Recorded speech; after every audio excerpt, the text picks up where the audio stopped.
I am Lieutenant General retired Alain. As Deputy Commander, North American Aerospace Defense Command, NORAD, Commander of the NATO Response Force, and Acting Vice Chief of the Defense Staff, forecasting risk was part of my daily life. Military wargaming has been instrumental in testing plans, predicting success and failure throughout history. Why did our plan fail? Thousands of unsuccessful projects conclude by asking this question. Every executive has been part of a workshop that meets afterwards after a must-win loss and tries to come up with lessons learned after a plan went wrong. A post-mortem. Instead, what military wargaming does is ask this question at the outset.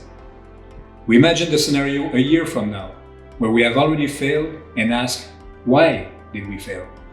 We work backwards, uncovering a wide range of possible scenarios. In business planning and military wargaming, this tool is called a pre-mortem. Researchers at Wharton and Cornell uncovered that when teams run these scenarios, imagining that an event has already occurred, they improve by 30% their ability to correctly identify future outcomes. One famous and most successful pre-mortems was run by Matthew Ridgway. His team wargamed how the United States Navy might fail if they suddenly needed to move the Navy's resources from one side of the country to the other. This was met with great resistance.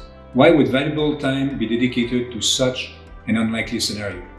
Ridgway persisted, and the wargame planning proceeded in 1936. So what? Well, 5 years later, Ridgway's plan would prove integral to responding to the attack on Pearl Harbor. Did Ridgway predict the attacks on Pearl Harbor? Of course not. But imagine you are responsible for the response to a disaster like Pearl Harbor. First, imagine having Ridgway's plan waiting for you. Now, imagine not having a plan. The war games we run are structured to improve clients' ability to forecast and respond before crisis hit. They are structured to give leaders the plan that Matthew Ridgway gave to the United States Department of Defense. Now closer to home. A few months ago, we ran a pre-mortem for a Fortune 500 global manufacturing company.